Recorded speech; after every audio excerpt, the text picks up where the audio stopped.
Well, you're telling me it's like a thing. No, don't tell me that Kate is pregnant. No, no.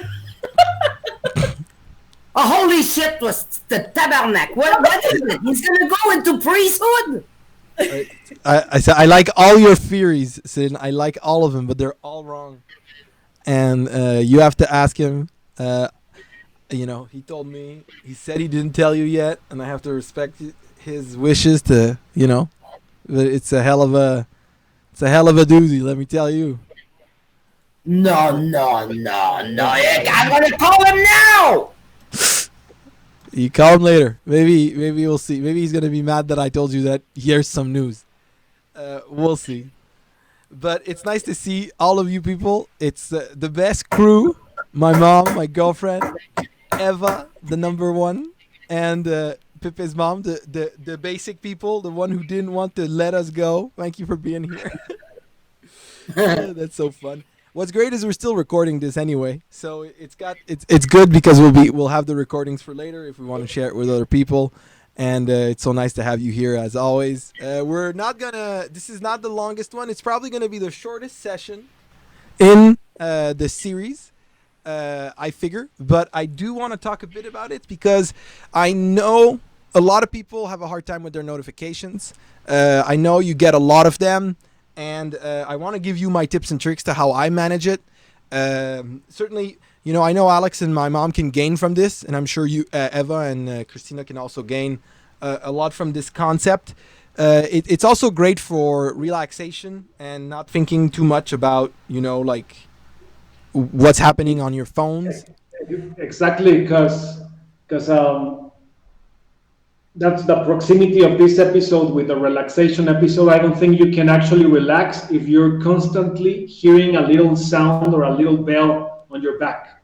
Absolutely. It's like a ding, ding. It's what's going on, and you have to go and look. Is it for me? Is it something good? Did someone like my comment? Did someone like my picture? Then it's how can you just take time for yourself with that constant stimulation? Exactly, but at the same time, there are some critical notifications that you want to hear about, right? That's the problem, is managing, right? It's being able to live without notifications, but some of them you don't want to remove. You want to be able to keep some. And so that's the interesting aspect of all this, is to talk about what's the notifications you might want to keep and why we're doing this, where it comes from. But really, what I am trying to talk about here, if I am to say something, is that, a lot of people don't realize this, but often technology needs to be at our service, right? It's not about technology being, taking over our lives. It's us using technology to take, over. It's the idea that technology is at our service. And that's a lot of people don't realize that. And by leaving notification settings on, you often end up doing that. You often end up, forgetting about notification settings. So I don't want to go too quickly. But I want to talk about where it comes from, right? If you look at this picture, you all remember there was a time before computers where we had the ultimate notification, right? What was the only notification, right? The one that we would all receive, the phone, right? Ringing. And it would only be to have an actual conversation, right? You had to endorse a conversation. You had the phone, it goes ding, ding, ding, and you answered. There was no information on what that notification was. Like now when we get notifications, it's from Pinterest or Facebook or whatever you're getting a notification from, and you know what it's about, and you might be getting hundreds a day, and sometimes you might be getting confused. But we have to remember, oh cool, Estella's here. Great news. Looking forward to see Estella. Very nice. Hola Estella. Welcome. So as I'm saying, Estella, we're talking about notifications and how they affect our lives. And I was talking about the fact that, we all have this original notification, the fact that phones exist, that we used to talk on the phone and we would receive these phone calls. But, what I think people don't realize is that even though it's great to be able to, talk to somebody instantly and get their attention, having it all the time creates stress. And like Pepe was saying in the last episode, if you are getting stressed, it's hard for you to relax and find a good time to, find peace. And so there is a situation where you have to take it off. And so I want to help you guys understand where you can turn off your notifications, because a lot of people sometimes don't really know where to go, how to find it. I literally pasted here all the logical like view of what the setting icon should look like on your phone or on your computer. This is the important thing to find. You know, if you can find these iconographies, in it there will be options for you to remove the notifications. So that it's the same on every app. That little gear, that little icon is the one that's used. This gear that you see is where you find the settings of your phone or the settings of your computer. Well, you know, depending on what device you have, Alexandra, they're always in different locations, you know? Like if it's a Android device, it'll be inside of your apps. If it's a Apple device, it might be inside of your browser or something. You know, it depends on the tool that you're using. But ultimately, most notification settings can be removed, and it is your, you know, it's your, like, you have to take the initiative. It's your call. Yeah, it's your call. And you can turn everything off. And sometimes, and I think this is the most frustrating thing of turning off notifications. Maybe it happens to you too, Pepe. But does it happen that you turn off a notification and then they still come up? Like it doesn't stop. Like it's so irritating, right? You're like, I'm gonna stop these notifications. The next day they're still coming. It blows my mind how sometimes like the notifications like override what I said, what you say, and I think that's probably the most frustrating thing about notifications is that sometimes you remove them and they don't seem to be removed. But is that a glitch in the program or is that a user problem? I think it's literally companies. I'm not sure. I can't say for real, but I think it's like, you know, that companies aren't so happy that you live without notifications, right? Like I think that they want you to be notified about everything. Like that's how companies, I think, want you to be. And so I think there's a reality there that they're not making it easy for you to remove notifications, which is why often one of the easiest ways to remove notifications is to go in airplane mode, right? By choosing to everything off. Yeah, by choosing to put your phone on airplane mode, you will often remove all notifications because it won't be able to connect. Sometimes it's sad because you still want to be called, so you can like go in airplane mode and bring back your phone plan if you want. It's a bit complicated to make that work, but it is a solution that is functional to like stop all notifications. Hey Camila, welcome to the party. Good that you're here talking about notifications. And we're talking about how to remove them. So as we're saying, you know, airplane mode is often a solution, but I have to tell you guys something quite important about notification settings when it comes to like your computer. I think the best part about like computers, like an Apple device, like a Apple Mac computer or a PC, a Windows computer, is that notifications are less intrusive than a phone would be. You know, on your phone, if you think about your computer, does it always bother you with notifications as much as your phone does? Not at all. No. The computer is a little bit more discreet. You have to actually log into that page in order to get those notifications. Exactly. But your phone, it doesn't ask you. It just constantly gives you more stimulation and more sound. Exactly. And what I find hard is living with these notifications all the time. What really helped me is removing Facebook from my life. You know, without Facebook, I've like limited like almost half of my notifications, right? Because so much of it comes from them. And it's crazy how many notifications Facebook has. Because it has a notification if someone answers to a post you make. You have notification if it's a friend wanting you to accept him. If somebody... They're like 20 or I don't know how many notifications they have. Yeah, it's crazy to me when you think about it. It's you know, like you get notifications because people have viewed your post, you know, just have viewed, not even liked, they just viewed your post and all of a sudden they get a notification. And so, you know, you can choose to silence certain apps which is also possible on most devices. Very hard to do on your computer though. And you can also turn off ringtones, which is also a solution to try to disconnect from these things. And one thing that a lot of people don't understand, and that's weird, is that you don't have to answer immediately. No, you're forced to answer right away. When someone contacts you, you have to be right there to answer right away. That's the rule. That's the rule, right? If you don't answer right now, you're in trouble, right? And I gotta admit that I felt like that for a long time. And when I had my notifications on, I would answer really quickly. But those people who know me now know that I'm not very good at answering, quickly. But they know that I will answer though, and that I've given myself these precise times where I look at my devices and where I, make sure to answer my, anybody. So it's like scheduling the time for you to check your notifications, like having a special time to do it. I think so. I think it is important to schedule the time, and I think it's better to schedule the time for notifications than it is to leave them on. It sometimes brings us back to what you first talked about, the telephone. That was the first one. If you were not at your place, if you were not at home, you had to wait until you come back. And if you had an answering machine, then you could actually respond. But it's taking, gaining that back, I think it's a very good sensation to actually being able to do that.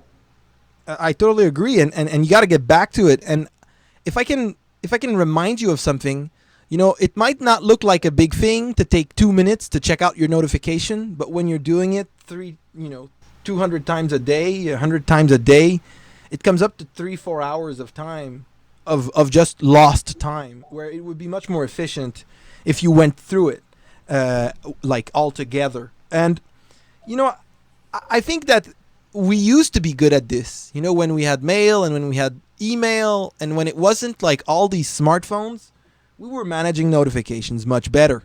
But now that smartphones kind of took over and they're doing it, it's very hard. And what it happens is that you lose control of how you spend your time, and I don't think that that's a good idea, to lose control of how you spend your time. Pepe and I have had this conversation many, many times about what is the only resource we truly have. Like some people will think it's money.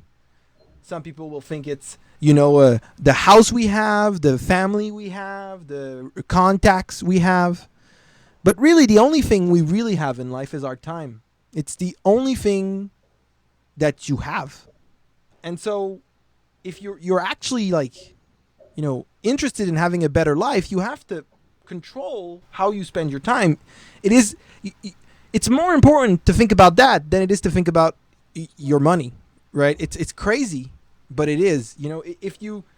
I think this is one of the most interesting things my dad told me before he died.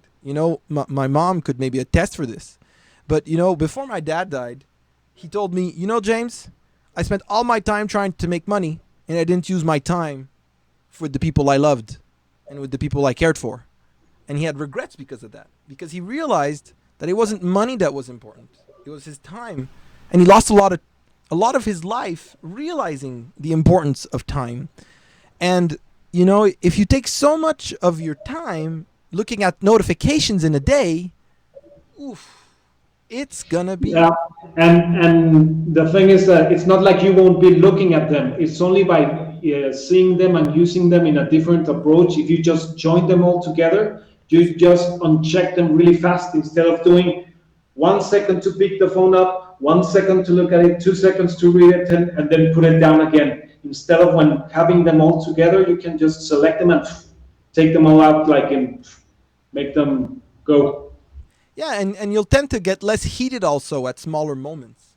Because if you have a notification because somebody replied to a comment and it's the only comment you get, you're going to be like, oh, I'm going to answer this person right now. But if you've got 25 to manage right now, you won't manage the ones that are frustrating. You'll get to the ones that are important first.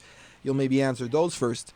And so I think the key, and we've talked about it in previous sessions, everybody, is that you have to schedule your IT time. You have to schedule when you're going to be on a computer, you know?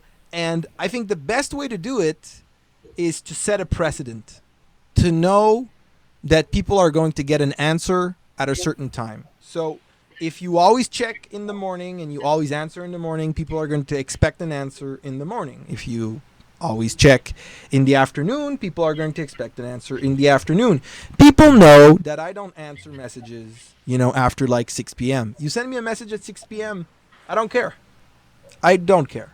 Like, you will receive an answer tomorrow morning, like everybody else. You know, it's just how it is. Alex knows. She knows that, you know, I am not going to be checking like my notifications all day long. I'm going to try as much as I can to schedule the time where I answer my notifications. Either, for me personally, I do it twice a day because I used to run a business. And if you are to run a business, what are you going to do?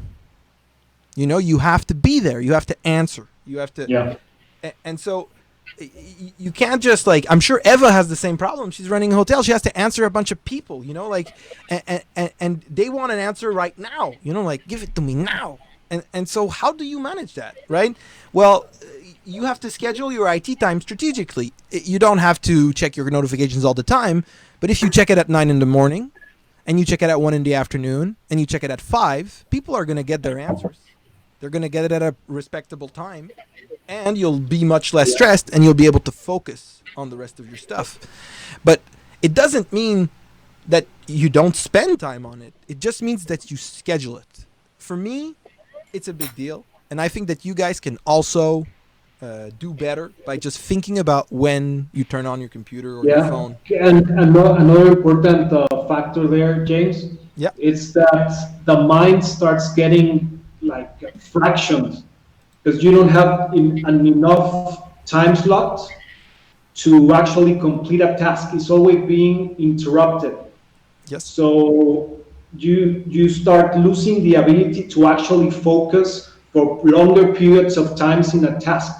You get it's losing that ability because it's constantly being changed to look at a different direction. So it just creates a lack of focus and lack of going deep into doing something. Yeah, you guys might have heard of ADHD, right? I've been looking into it quite a bit these days, and I gotta tell you that ADHD, you know, attention deficit disorder and hyperactivity, this idea that ADD, I think in English, this idea that people can't focus, you know. Did you know it was on the rise? Like, and not a little bit, eh? I just looked at statistics yesterday about it. In 2006, there was, I think, 2% of the kids medicated for ADHD. And now we're at 10% of the kids medicated. 10% of the kids in the United States are taking Ritalin or Concerta.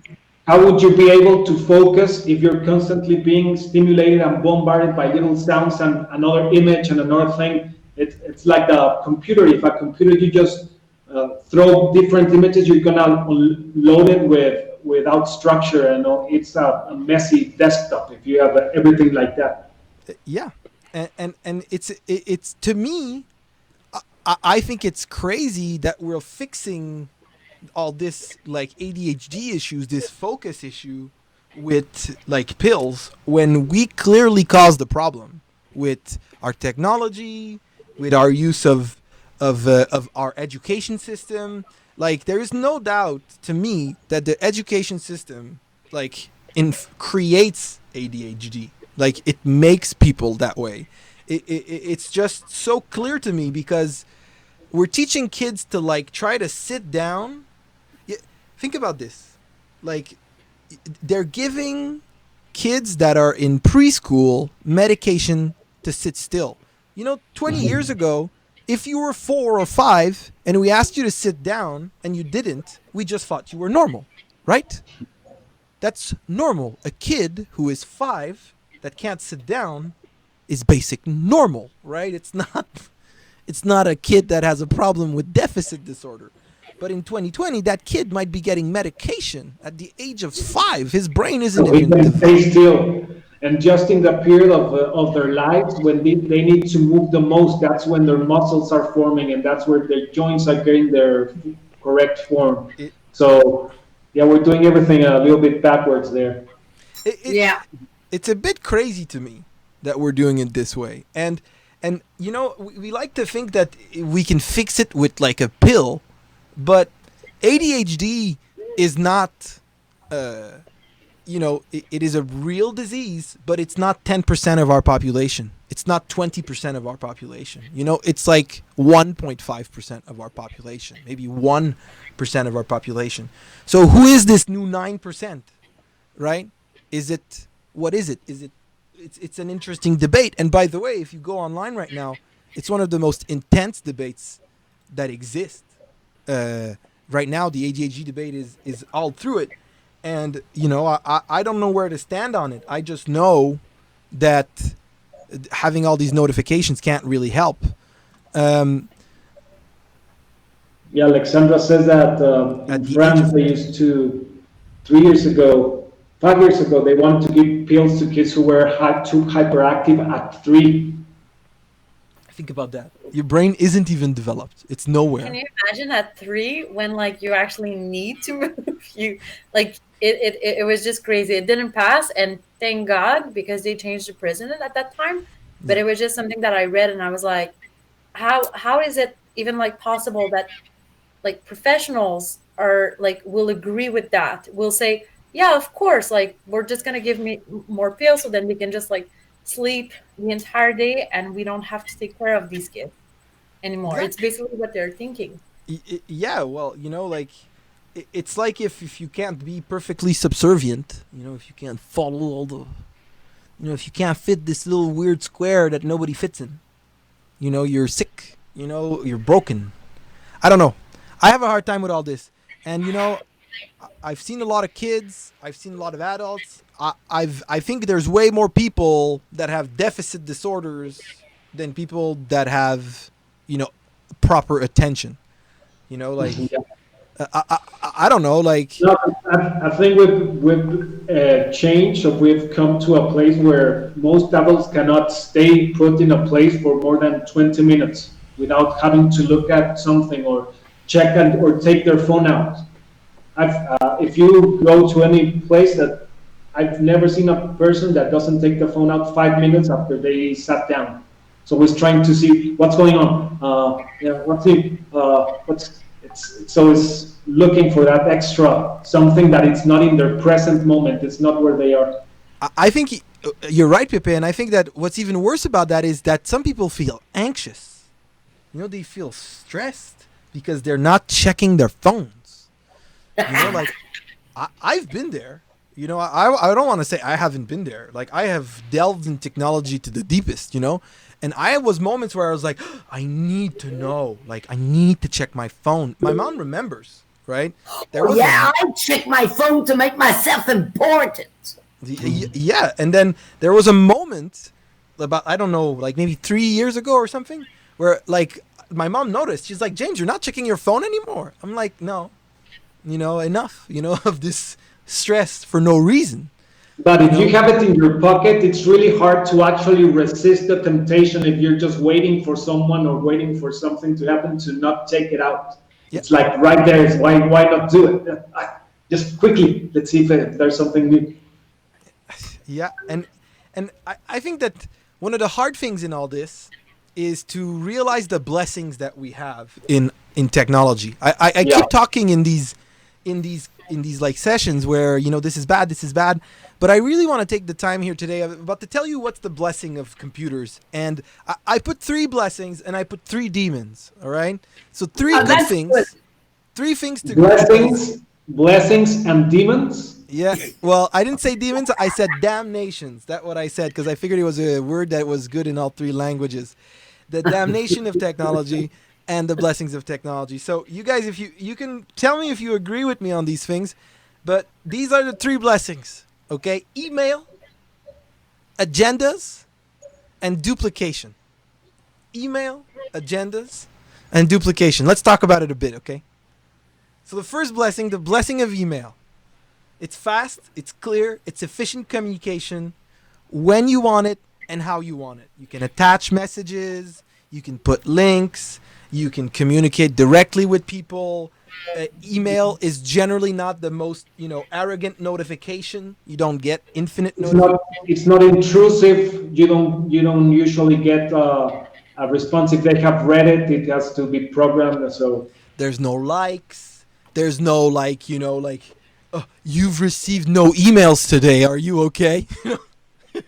because imagine how it was done before. If I wanted to get a document from you, we have to take it by land or by plane. Actually, have a paper and send it and stamp it, and so it's an enormous blessing. It just in a second, in an instant, you can have that information in another place. That it can be a video, it can be audio, it can be text, it can be anything. You're just transmitting data, information to another part of the world. It's an enormous blessing. Email is great, and I'll remind you what I told you in the security episode, right? Having a healthy email which is private and secure is key to your online well-being. Your email is a blessing, and it is something that you have to respect as you would your address or your house. It is something very important. You have to take the time to respect your email. And I truly believe that if there is one thing that you have to keep and that you have to keep using is email. It is a wonderful thing that computers have for us. And it is one of the reasons why computers became popular in the work spheres, right? It wasn't because of social media that computers But became popular. I've found that lately, James, most people are just dismissing, not using email anymore and just sending the text or the attachments through WhatsApp or through other social media applications. Which is, it's pretty bad for your personal security, first of all, to do that. Anything that you would be sending by email versus sending by private messages is not the same. Certainly if it's like WhatsApp or Facebook messages, you can't trust anything that's sent that way. Whereas sending something by email is way more private. And so, I would recommend using email, as your private source of communication with critical things and maintaining a good one. And like I said, some of you I know here are very good at emails. And so that's the first blessing. And I'm sure you already knew it was a blessing. I don't think I had to tell you probably. Right? But the second one, the blessing of digital agendas is serious. A lot of people don't realize the beauty of a digital agenda. They only use either a paper agenda or they don't use an agenda. But what's great about a computer agenda is that you can set it and then you forget it. And since you remember what I told you, you schedule your IT time, you schedule it. What happens? In that IT time, not only are you checking your notifications, you're also checking your agenda. You're checking if something's coming. Having a digital agenda can help you enormously at managing your time. And what's great about it is that you can send invites like we did with this event. You can add files. You can add guests. You can do so much with a digital agenda. It is one of the best tools. Every computer, every phone, it all gives you access to an agenda format. It's usually called a calendar, like Google Calendar, or in the phone, it's usually an app called Calendar. There's a there's the calendar app. I think Apple has another one. I don't know what the name of it is, but there's a lot of different names for this idea that you have some place online to say, this is the time frame where I'm going to do something. And so if you aren't using one yet, I do truly believe that it's one of the greatest things you can do on your computer is take the time to use your digital agenda. It is a wonderful tool, and unlike an agenda which is on paper, it's available everywhere, on your phone, on your computer, on any IT device you would have access to your agenda. I think one of the advantages mostly is that you can link to events in the future or to other things without, in the paper, it's very hard to do that. Yeah. And to do it with this person and at this place, it just does it three-dimensionally rather than being in paper just two-dimensionally. Not that I don't like paper, because I still use paper a lot, but it's way a much better tool to manage your time. Yes. and I think it is a great blessing. It's one of the things I wouldn't remove, from my life is digital agendas, and I hope that you guys are going to start using it. But the final blessing, and I think the best one, the blessing of duplication. Where did you get that name, James? Control How do C, you- Control V. Copy paste. Yeah. Can you do that on paper? Copy paste. If you want to No. type something else, what do you got to do? You got to type it again. You got to redo it. The computer has the power to copy paste, the power to duplicate without any effort. You want to send something to 100 people. It is not as hot. It's as simple as sending it to one. That is one of the strengths and one of the best things of computers, and it has great effects on our environment. If you think about it, it makes us use less paper. It makes us use a lot of things. The idea that the computer can duplicate easily, Control C, Control V, and it's easy. I think that's a big deal, and so It can also classify. Exactly. It can also classify. And these are all big benefits. But classification with IT is a hell of a debate. And it has its good sides and its bad sides. Okay, but- sorry. But no, but you're right, Celine, actually. You're right. It does do a lot of work at classification. Triage, ouais, du triage, comme on dit en français. Wait, that triage, but also research. The fact that you can search inside of a computer is amazing. That you can, like Google, right? The fact Yeah. that you can search through things is very powerful. And this all comes from this idea that it can be duplicated. And it's really one of the greatest things. So in my opinion, if you're thinking about why should you use your computer, well, you should use it because you want to communicate quickly, right? You want to communicate quickly with somebody, email, right? You want to use it because you need to organize your time better. You can use an agenda for that. Or you want to use it because you need to make something over and over again without having to redo it over and over again. The idea that you can automate, duplicate, is amazing. And it's one of the biggest advantages that computers have. And so if you are using your computers for these things, then you're already on a good track. And I think that a lot of you do already do that. But I want to talk also, Pepe, about the 3 damnations, Ah, right? Evidently. Okay? What are these 3 things that you need to be worried about? Social media, free apps, and microtransactions. Okay? These 3 topics, to me, are a big issue in the world of you have to stay away from them. Are they temptations? Are they like little demons trying to get you? Absolutely. They will make you believe that they're good for you, but at the end of the day, most of them will hurt you more than you think. I don't know what Ajedrez is, but it's maybe a free app. I guess it's like a game. Is it like a game that it's free to download and it has ads? Yes, she says. Yeah. So it's a bit like that, and we're gonna talk about it a bit about free apps and what I'm talking about with free apps. It is a bit scary what it is. Now, when I talk about social media, I'm really talking about asocial media. Because actually, what's funny is that you think that social media will bring you together, but it actually drives you apart. That's what a lot of people aren't realizing. People believe that because they see a picture of somebody online, they're closer to them than they would be if they wouldn't. But they stop scheduling time together. They stop finding ways to spend time together. They stop being together.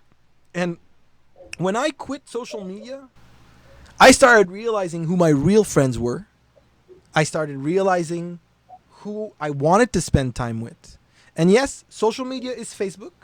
Social media is WhatsApp. Social media is all of these tools that you use to be social with people and to tell the internet what you're doing. It's not bad to privately communicate with people, but when you are doing social media publicly, when you're sharing with a group of people, Reddit is and I think Pepe's weak point. We have a hard time. We love Reddit. We love Reddit, and I love Reddit in a certain sense. But at the same time, it is an evil that affects me, and I sometimes I can't get out of it. I'm in it, and by the way, like I said, I'm telling you it's bad. I can't tell you that I don't do it either. You know, and Yeah. and social media divides us more than it creates. You know, groups. We've talked about it in another episode where we talked about the idea that social media creates niche groups, very limited groups of people that believe something is real, that believe it, you know? And that Yeah, is, you're just retro feeding yourself information that confirms your position or your bias on certain topics. Because you're seeing so many people talking about the same thing that you say, oh, I'm correct. This is It- right. this is actually a super interesting situation that happened to me with my brother, you know? Like, my brother's spending a lot of time on social media, and he was getting really mad at people that were like anti-vaccine, you know? And I arrive in his life and I say, you know, Simon, I'm not sure if I would do a vaccine, you know, if I would want to get vaccinated. And he was so in his world of social media about anti-vaccination that he believed I was like a person going crazy, you know? And so he started going nuts like he would on social media. If he wouldn't have spent so much time on social media reading about it, he would have maybe had a real debate with me about vaccination. But he didn't choose to have a real debate. He believed I was a Trump supporter all of a sudden, an anti-vaxxer or something like that. He didn't actually want to debate. He put me in this box. And that's what's happening with social media. People are getting put in boxes, but we aren't.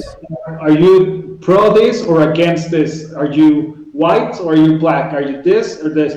It's very polarizing and Yeah. too dualistic. Exactly like Estella's saying, it's like Trump and Twitter, right? It's exactly what happened, right? It's showing to us, Trump with the Twitter situation, what the dangers of social media are. And it is scary when you think about it, Alexandra, and it scares me a lot. And when I see my kids in school going through this mentally, it scares me. It makes me wonder. Like I have this 12-year-old girl telling me that the most beautiful couple that exists is Kim Kardashian and Kanye West. I thought it was James and Alexandra. I don't know what he's talking about. Exactly, or Pepe and Eva, or you know, somebody at least, right? But not Kim Kardashian and Kanye West, right? And she's there, and I'm like, how can you say this? You know, like, do you not see it? And I say, yeah, they're rich, they have everything, they do good music, you know, like it's insane to me that this is happening. But to her, that's the best lifestyle you can have, Kim Kardashian. The best lifestyle. Blows my mind. But anyway, so I'm not telling you this to is leave the big damnation number one. social media. Be careful with it. You know, you can be smart about it. You can think about it. There's a lot of ways to manage it. But I think the most easy way to manage it is to, you know, stop being so public about it. Right? Yes, and people have to stop saying what they're thinking. If they got nothing nice to say, they shouldn't say anything. Well, Yeah, now it's everyone wants to say something and wants to speak their mind on the topic and say what should be done and we should do this and this and this and fix everything. yeah, and then they say something wrong, and then they're like, they have to say they're sorry, and then they don't want to, and then, you know, cancer continues. You know, that's what the reality about it is. But again, you know, I use social media. I use it. I'm not separate from it. I know Pepe does too, and I know all of you are all on social media. You know, I think the big part about it is understanding that it's not great for us. And like notifications, schedule it. If you are to spend time on these things, don't And always be limit on it, not only schedule it, but say just 1 hour a day and not more. Because it's kind of like a drug. You have to limit it, otherwise it becomes problematic. If you drink a little bit of sugar, it's not that bad. But if you're only eating sugar all day, but maybe just limiting it, I think 1 hour it's enough, or 2 hours, but just once, it's finding that spot that it's Yeah, the right you one. know, I don't know if you have to be so precise about it, like 1 hour or something, but I think that, you know, after a good amount of time that you spent on it, you have to stop. You know, you got to stop scrolling. You know, like how you scroll down nonstop. You got to Maybe I stop. found something more interesting in the last scroll. Maybe there's something that I will engage in. You know, I don't know, guys. I don't know. So social media to me is a bit of a risk. And you got to be a bit careful. And it's also risky for your online security, as we talked about in the security episode. Free apps. Free apps are never free. They are taking something from you, your location, your information. Free apps are the number one reason you're getting viruses. Free apps are giving you notifications that you don't want. You know, free apps, although it might look harmless, it is not. I have found 3 apps on my phone that were free that were viruses in my recent years. One was a app that was just a camera. Duolingo has its upsides and its downsides. A lot of games are free, but when they're free, does Duolingo give you notifications, Estela? I'm sure it gives you 20 a day, no? You know, are you doing this? Are you answering these questions? Are you participating? Did you do the lesson number 4?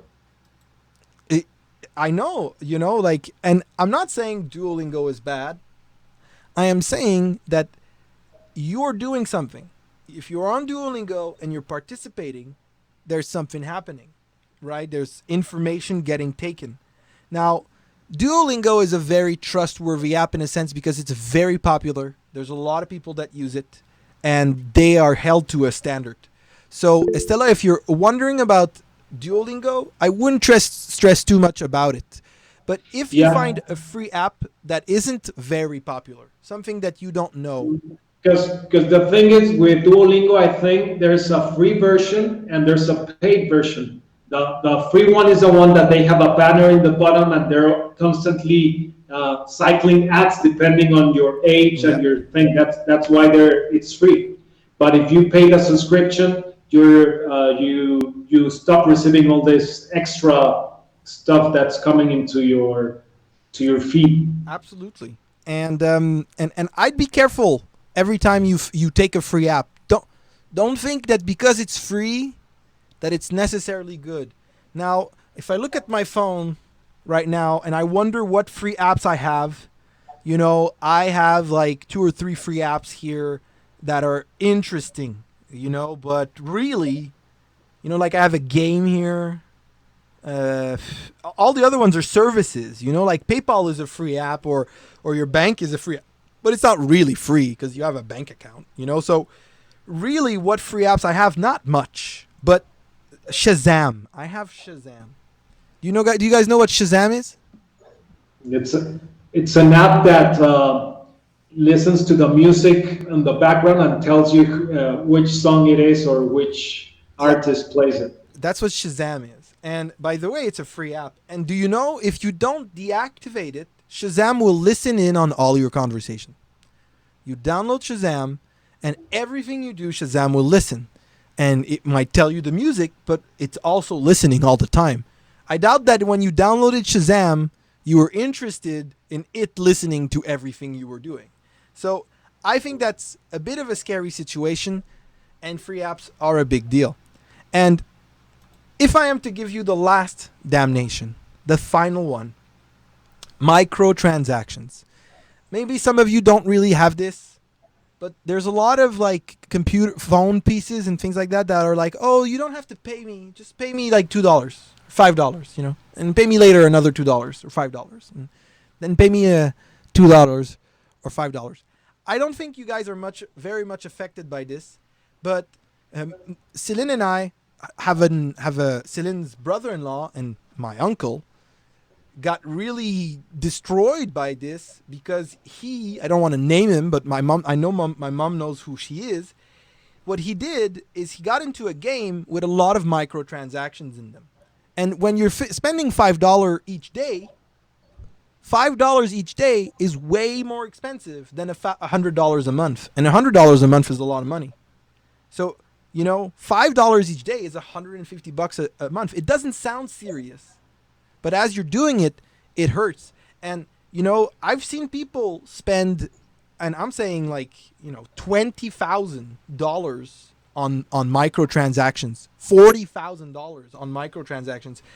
It's not because they're micro that they're not going to be huge. And a lot of people are getting their money lost inside of microtransactions, and I think it's one of the things that should be banned from computers. I think you should either buy a program like we used to and have the whole program, or have it for free, but not be able to buy little chunks of it. You know, I'm gonna buy this little chunk and then it's still chunk, and this microtransactions are really bad, and they're not that much in the worlds of like you know, like apps and social media, but it's really there. It's really there when you like involve in free games and things like that, and I think that's pretty bad. It still says token of the banks. I don't think that's the same thing. Bank tokens and transactions that you do isn't microtransactions. Microtransactions are related to being in an app that asks you for money to do something. And, you know, sometimes you're in an... I don't know if you guys know what I'm talking about. Maybe you've played a game like Candy Crush, you know? To continue playing Candy Crush, you got to put money in it sometimes. You know, there's situations where you got to give a bit of money to the thing. Or if you pay money, you have an extra armor or an extra life or an extra something. Yeah. And this is really bad practice. And I think this is one of the biggest damnations of computers. And I don't adhere to it. I play games sometimes that have microtransactions, and it just drives me insane. And, you know, this was the last thing I really wanted to talk about. And I wanted to give you the 3 blessings, and I wanted to give you 3 downsides, and to give you an idea, you know, of what it is. But if I have to leave you on one last note, you know, and it's something that I can probably tell myself a lot, is just remember to disconnect every once in a while, right? To not be connected to your computer. Yeah, and I think that's the hard part, just deciding or taking your time to actually disconnect and doing it and adhering to it. It's like going into a diet. It's like, oh, I'm going to start eating better, but you just keep not doing it. It's actually doing it. Maybe it's just 1 day a week, or maybe it's just 2 hours a day, but just taking your time, knowing that you don't need that device. Yeah. That you actually, it's a blessing, but it's also, you don't need to be next to it all the time. So actually taking that time to say, well, I'll start with 1 hour a day, maybe just be realistic, or 30 minutes, but just disconnect. Yeah, or just say, once I've done it for 10 minutes, I'll stop. You know, you started looking at Facebook, it's been 10 minutes, stop. You know, if you stop after 10 minutes every time, it's not that bad. You know, I've seen myself go on social media and start for an hour and never end, and be like, oh my God, you know, and often it's on the bathroom, right? You go on the bathroom and then you're like, oh my God, I'm going to scroll forever. You know, these are moments that sound silly, but it is real. And this piece of advice, I'm taking it to myself a lot. I'm trying to remember to disconnect. And, you know, I am probably one of the most connected people here. I'm always on my computer. I'm always on my phone. And sometimes I just have a hard time disconnecting. Even Alex tries to remind me all the time, James, you got to disconnect. You've been like on your computer for like 3 days nonstop. Like, please, you know, stop. And it's true. It's hard sometimes, certainly when you work in the field and you're on it. But it is important to find time to remember to disconnect. That's why I love living in the woods, right? Because I can go outside, hit on a tree or something, you know, start a fire. Right? Like, it makes it so much easier. You know, I think my mom does the same in Mexico. She disconnects really well. And I'm sure everybody here, which is nice about all of us, I think we can all know how to disconnect. So let's try to remember after today that there is value in disconnecting, and that, you know, putting your phone on airplane mode before you go to bed is a good idea. You know, just go to bed, put it on airplane mode. Don't look at it. Pepe talked about it, right? The light source, not only the light source, the notification, the stress. These are all things that are going to affect you. Because one thing is the light, but the other thing is the notification starts activating your brain and your neural processes. So it's on. It's constantly lighting the body up. Absolutely. And so, I want to thank you all for coming, Estela and Celine and Christina and Alexandra and Eva, as always. It's so nice to have you. Thank you for coming to this conversation again. I hope that you got something out of it and that you feel a bit more empowered with your computers. We've got 2 more sessions going, right? We've got one where we're going to talk about budgeting and one where we're talking with Pepe. Well, 2 more with Pepe, right? Range of movement. Next Sunday is the one on essential needs. That we'll talk about food, about drinks, about drugs, everything that's needed to maintain the body chemically, everything that you put in and you take out. I'm looking forward to that too. Anyway, thanks for coming, everybody. Thank you as always, it's so nice to spend time together online. Thanks, Love you all. It's really nice. Thank you very much, Pepe and James. Thank you. It's my pleasure. Thank you. I'm going to change my notifications right now. Me too. I already did a few things right now while he was talking to me. Eliminate this now. Yeah, it's not difficult, eh? You often on your phones to delete something, you just have to hold on it. Yeah. And then drag it to uninstall, and it's done. Yeah. Very okay, easy. you just have to uninstall it. You don't have to put it in the garbage. Yeah. You can uninstall. Yeah, it manages it. You just hold it and drag it on it, and it's done. Yeah, that's exactly what I did. Yep. Pretty easy. You get it organized, and it works. And just think about what you're installing, right? I think that's the biggest piece of advice I'm giving you over the course of these, computer periods is think about what you're installing. It's how you get a virus. At the end, if you're installing something that's giving you more notifications, woof. Doesn't sound. No, eliminate it. It's too much notification for nothing. No. It takes over. Yeah. And I'm a fan of having very little notifications. James, I I hope want that you guys are also. to share these 3 images with you. Huh? And now that we're talking, I'm going to present these 2 images that are very current and are interesting. Can you see it? Yeah, absolutely. I can see it. Oh, yeah? The phone holding the leash on the human, and the human holding the leash on the dog. Did you see that? Yeah. Oh my God. Then this one. Oh, tabarnak. Intense, Pepe. And Intense. this one. Yeah. WhatsApp, my. Twitter, Facebook, and Instagram pinning. Oh my God, Pepe. That's so true. Yeah, but I'm happy to say I'm not in that bracket of people. I am know, not. absolutely, Celine. You're not. You're one of the people that have opened my eyes to this concept and this problem. I gotta admit. Yeah, because I'm not at all. I don't like it. I go clear all when I receive notifications. Clear all! I love when I open your phone, Mom, because I see 100 notifications. I'm like, how does she not manage these 100 notifications? 2,000 emails without being open on red emails. Oh my God. That's great. All right. Everybody have a great evening. It was nice to have you. We'll see you Sunday, right? Hey, call me back and tell me about Simon. No, you talk to Simon. I told you already the You information. started there something. James. Yeah, now we have Started to there finish something. it. There. I'm not managing it. Dropped the bomb, and now you're just looking at this. We can tell that you're the little brother, just like putting some trouble somewhere and then like leaving. Troublemaker. Exactly. What the fuck? She's not going to be able to sleep.